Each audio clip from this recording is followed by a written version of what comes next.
लोकतांत्रिक देश है और किसी भी लोकतांत्रिक देश में चुनाव का मतलब निर्वाचन एक आवश्यक पार्ट है। क्यों चुनाव होना चाहिए हम लोग इसकी भी बात किए थे। क्या जिस देश में चुनाव होगा उस देश को लोकतांत्रिक कहेंगे? ऐसा निश्चित नहीं था।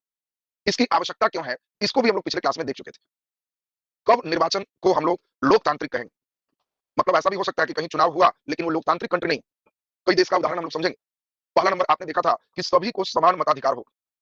कोई भी व्यक्ति अमीर हो, गरीब हो, इन सभी के कारण बहुत शिक्षित हो, कम शिक्षित हो, सबके मत मूल्य समान हो। सभी को वोट देने के अवसर समान हो। सभी नागरिकों के पास विकल्प हो कि हम इनको नहीं, इनको चुनेंगे।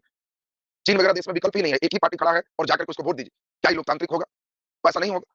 इसमें किसी भी व्यक्ति को चुनाव में भाग लेने का अवसर हो। अब कहीं केवल एक दलीय व्यवस्था है, कहीं केवल दो दलीय व्यवस्था है। मालूम चला कि बाकी लोग खड़ा होना चाहते हैं, उनके लिए पार्टी ही नहीं। भारत कहता है जिसको खड़ा होना है, नहीं पार्टी टिकट दे रहा है, आप कोई बात नहीं, निर्दलीय लड़िए। और सबसे बड़ी बात है कि चुनाव कराने वाला जो चुनाव आयोग हो, वो स्वतंत्र हो, वह एक निष्पक्ष चुनाव कराए। अब ऐसा चुनाव ना हो कि बटन किसी में डाले और किसी की बत्ती जल जाए। ऐसा चुनाव ना हो कि केवल दिखावा हो कि केवल इस ईवीएम से लोग वोटिंग दो, लेकिन रिजल्ट पहले से फिक्स है कि यही जीतेगा। तो ऐसे चुनाव से चुनाव तो होंगे, निर्वाचन होंगे, लेकिन वो लोकतांत्रिक नहीं होंगे। ये पिछले क्लास हम लोग सुन चुके थे। आज की क्लास में हम लोग बहुत ही बढ़िया ढंग से समझेंगे भारत में निर्वाचन की क्या प्रणाली है। हम अपने देश की बात करें, भारत में निर्वाचन प्रणाली। तो देखो भारत में निर्वाचन प्रणाली की बात करें कि हमारे देश में निर्वाचन का किस प्रकार का सिस्टम है। फिर हम लोग इसको विश्लेषण करेंगे कि क्या हमारे देश के इस निर्वाचन प्रणाली को देखते हुए हम कह सकते हैं कि भारत एक लोकतांत्रिक देश है। ये सबसे महत्वपूर्ण बात है। क्या आपको मालूम है कि भारत में सबसे पहले आम चुनाव कब हुआ? स्वतंत्रता प्राप्ति के बाद भारत में पहला आम चुनाव कब हुआ? जल्दी आंसर दो। स्वतंत्रता प्राप्ति के बाद भारत में पहला आम चुनाव कब हुआ? 47 में, 48 में कि 1950 में? संविधान लागू हुआ था 1950। क्वेश्चन पूछा जाएगा भारत में सबसे पहला आम चुनाव। Very good. कई बच्चे 1951 पे हैं, कई बच्चे 50 पे भी हैं, एक बच्चे 52 पे हैं। बहुत सुंदर। तो बिल्कुल सही जवाब है, भारत में पहला आम चुनाव 1952 में हुआ। 51-52 का ये मेन सबसे अच्छा प्रश्न है, आपसे पूछा जाएगा। तो 50 नहीं है, भारत का पहला आम चुनाव कब हुआ? 1952। तो अब हम लोग देखें भारत में निर्वाचन की प्रणाली क्या है, कैसा है, और तब अंतिम में इसको एनालाइज करें कि हमारे यहाँ जो चुनाव प्रणाली है क्या ये लोकतांत्रिक है कि नहीं। देखो हम लोग के यहाँ एक बहुत इंपॉर्टेंट बात है कि भारत में निर्वाचन प्रणाली के लिए पहला नंबर एक नियमित समय अंतराल निर्धारित है। नियमित समय अंतराल पर चुनाव होगा, ये पहले से फिक्स किया हुआ है कि जो केंद्र में होंगे उनको लोकसभा के सदस्य कहे जाएंगे, राज्य में होंगे विधानसभा के सदस्य कहे जाएंगे। स्थानीय चुनाव होंगे तो इसमें मुखिया हो सकते हैं, वार्ड हो सकते हैं, सरपंच हो सकते हैं, पंच हो सकते हैं, नगर निकाय हो सकते हैं, पंचायत हो सकते हैं। स्थानीय में अगर या तो गांव है तो पंचायत चुनाव होगा, शहर है नगर चुनाव होगा। हमारे यहाँ एक पहले से फिक्स किया हुआ है कि एक किसी भी चुनाव में एक निश्चित समय अंतराल है। जैसे ही 5 साल पूरा होगा ये ऑटोमेटिक पूरे सिस्टम भंग हो जाएंगे। जो सदस्य बने हैं इनकी सदस्यता समाप्त हो जाएगी। देखो ये पूरी फुल्ली ऑटोमेटिक प्रक्रिया है और इसीलिए ये बहुत ही ऑटोमेटिक प्रक्रिया में आपको ध्यान रखना है कि हमारे यहाँ नियमित समय अंतराल पर जो चुनाव की बात है इसमें एकदम फिक्स किया हुआ है कि 5 साल पूरा होने के पहले नए सरकार का गठन हो जाना चाहिए। इनका कार्यकाल स्वतः समाप्त हो जाएगा। ये ऑटोमेटिक चरण और इसीलिए ये एक सबसे अच्छी प्रक्रिया है। दूसरी प्रक्रिया की बात हम लोग करें, मतलब एकदम हमारे यहाँ ऐसा नहीं है कि कोई व्यक्ति 6 साल 7 साल या आजीवन कह दे कि हम चुनाव करा रहे हैं, जिंदगी भर के लिए हम हेड बनेंगे। भारत में ऐसा चुनाव हो ही नहीं सकता। भारत एकदम फिक्स किए हुए ऑटोमेटिक 5वां साल कार्यकाल समाप्त, उसके लिए और कोई चुनाव नहीं। भारत में जो चुनाव होते हैं 5 साल पर, उस चुनाव को हम लोग आम चुनाव के नाम से जानते हैं। देखिए स्पेशली हम लोग नाम दिए हैं कि आम व्यक्ति, साधारण व्यक्ति सब इसमें रहेंगे। इसलिए इस चुनाव का स्पेशली नाम है आम चुनाव। और बहुत ही बढ़िया ढंग से समझना है कि भारत में जो आम चुनाव है ये प्रत्येक 5 वर्ष पर होगा। दूसरा इसके लिए बहुत इंपॉर्टेंट एक है कि इस चुनाव को न केंद्र सरकार न राज्य सरकार, चुनाव को कराने के लिए एक स्वतंत्र आयोग होगा जिसको चुनाव आयोग कहेंगे।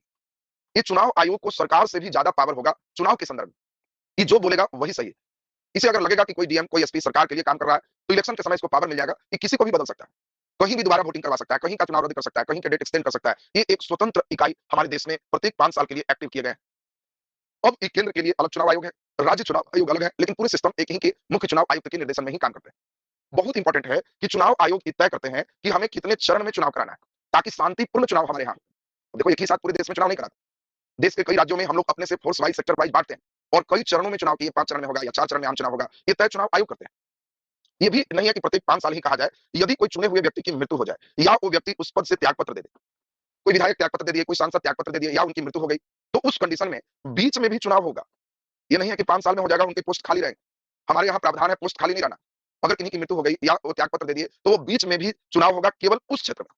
अब नहीं कि कोई पद खाली किया तो पूरे में होगा, केवल उस क्षेत्र में चुनाव होगा और ऐसे चुनाव को हम लोग उपचुनाव के नाम से जानते हैं। अब देखो दोनों टर्म में अंतर है। अगर कभी भी शब्द बोला जाएगा उपचुनाव तो आप समझोगे कोई खाली पद पे उस क्षेत्र में चुनाव हो रहा है। अगर बोला जाएगा आम चुनाव तो ये पूरे सार्वजनिक पूरे जगह का चुनाव। नेक्स्ट अगर हम तीसरी बात करें कि भारत में कैसे चुनाव होते हैं, तो भारत में चुनाव के लिए हम लोग एक बहुत अच्छी प्रक्रिया अपनाते हैं। चुनाव क्षेत्र में हम लोग इस पूरे क्षेत्र को बांटते हैं। हम लोग पूरे क्षेत्र को चुनाव क्षेत्र में बांटते हैं, अनेक क्षेत्र में बांटते हैं। जैसे हम लोग अपने देश में फिक्स किए हैं कि यदि लोकसभा है तो 543 चुनाव क्षेत्र होगा पूरे देश में। जनसंख्या के अनुपात में इसको हम लोग बांट देते हैं और ये जो क्षेत्र बंटता है इस क्षेत्र को ही निर्वाचन क्षेत्र कहते हैं, या इसी को हम लोग आम बोलचाल की भाषा में सीट कहते हैं। आप लोग कई बार सुने होंगे कि सीट से चुनाव लड़ रहा है। तो जो सीट कह रहे हैं वो क्या है, 543 भाग में हम अपने इंडिया को बांटे हैं।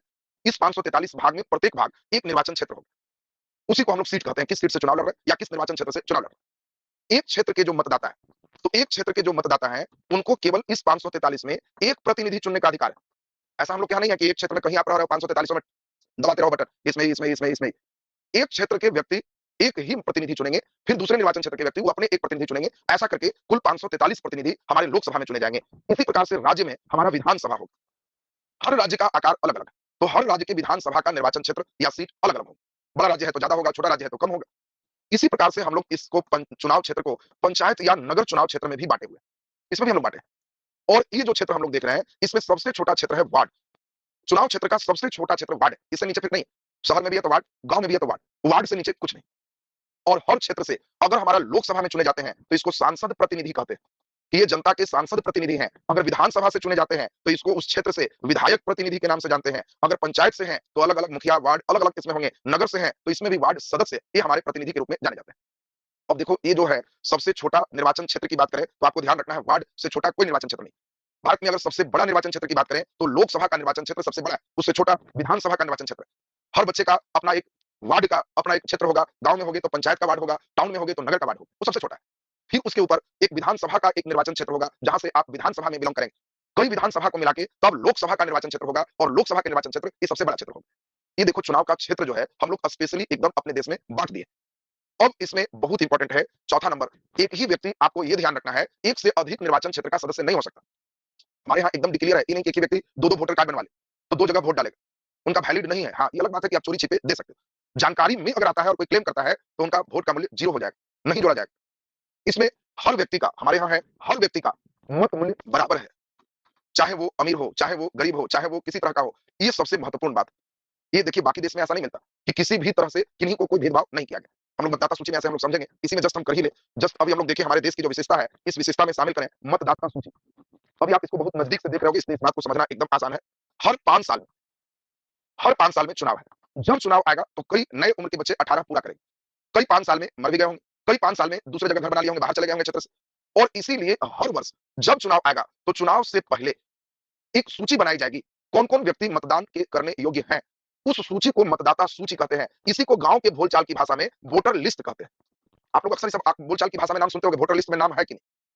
वोटर लिस्ट का मतलब है मतदाता सूची। ऐसा भी हो सकता है कि आपका नाम इस चुनाव में है, अगले चुनाव में ना रहे, हटा रहे, हो सकता है, कोई बड़ी बात नहीं। मतदान की योग्यता रखने वाले जो भी व्यक्ति हैं, उनकी एक सूची होती है, उस सूची को ही हम लोग मतदाता सूची के नाम से जानते हैं। और मतदाता सूची हर चुनाव से पहले एकदम नवीनीकरण किया जाता है, नया बनाया जाता है ताकि किसी व्यक्ति को कोई दिक्कत ना हो। हाँ, ये अलग बात है कि कुछ लोगों को इससे बाहर भी करते हैं। मतदाता सूची में जिनके नाम होते हैं, उनके नाम से एक यूनिक नंबर देते हुए हम लोग देखते हैं वोटर का जो वोटर लिस्ट है, उस लिस्ट में हर व्यक्ति का वोटर कार्ड बनता है। सबका एक वोटर कार्ड बनेगा। चुनाव के समय एक वोटर कार्ड आपको ले जाना होता है। आज के अभी की व्यवस्था में हमारे देश में वोटर कार्ड अनिवार्य नहीं है, कंपल्सरी नहीं है। आपको एक कार्ड हमने दे दिया, वोट देते समय आप दूसरे भी किसी भी बैंक अकाउंट्स या किसी भी ड्राइविंग लाइसेंस, पासपोर्ट, किसी भी पहचान पत्र से, परिचय पत्र से वोट दे सकते हो। वोटर कार्ड अनिवार्य नहीं, लेकिन वोटर कार्ड बनाया जाता है।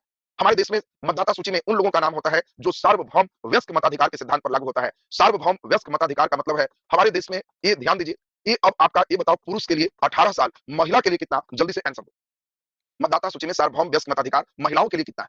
तो बिल्कुल सही है, जो पुरुष का है वही महिला का है। इसमें वोट देने के लिए पुरुष और महिला से भी कोई भेदभाव नहीं किया गया। यानी हम लोग ये समझे, न लिंग के आधार पर, न धर्म के आधार पर, न अमीरी के आधार पर, न गरीबी के आधार पर, न आयु के आधार पर, न शिक्षा के आधार पर, किसी तरह का कोई भेदभाव नहीं है। 18 साल हो गया तो आपका नाम वोटर लिस्ट में आएगा, मतदाता सूची में आएगा और आप वोट देने के अधिकारी हैं। ये देखो सबसे बड़ी बात और सबसे इंपॉर्टेंट है, सार्वभौम माने सबको, जाति, लिंग, अमीरी, गरीबी, कोई भी इसी को व्यस्क माना गया, मत देने का अधिकार है, तो ये मताधिकार। ये देखिए जो टर्म है बिल्कुल आपका क्लियर हो गया और इस तरह से हमारे देश में एक पूरे सिस्टम बनाए गए।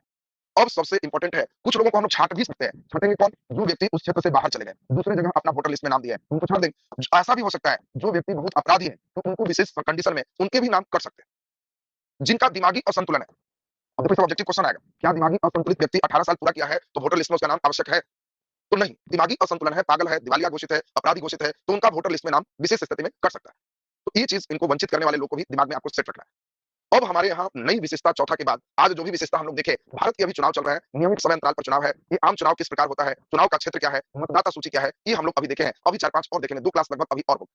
उसके बाद तब इलेक्शन तीसरा कंप्लीट हो जाएगा। मंगलवार से 11th-12th भी शुरू हो जाएंगे, क्योंकि दिल्ली वाले जो टीचर थे, मंगल को आ जाएगा। तो आपका पॉलिटी 11th और 12th मंगल को भी शुरू हो जाएगा और मंगल से फिर वो भी चलेंगे। हमारा क्लास भी धीरे-धीरे, चूंकि हमको 3, 4, 5 उसके बाद प्रीवियस ईयर का क्वेश्चन, नए क्वेश्चन सब चलते रहेंगे। हमारा क्लास धीरे-धीरे चलते रहेगा, अल्टरनेट कर देंगे और बाकी उनका क्लास जो 11th-12th है वो कंटिन्यू हो जाएगा। मंगल से आपकी रूटीन बढ़ जाएंगे पॉलिटी का और इकोनॉमिक्स क्लास भी मंगल से शुरू करेंगे। उनका एक जिम्मेवारी वो ले लेंगे, तो आपके क्लासेस को हम अल्टरनेट करेंगे, एक दिन इकोनॉमिक्स, एक दिन पॉलिटी और फिर आपका पॉलिटी खत्म हो जाएगा, तो इकोनॉमिक्स कंटिन्यू हो जाएगा।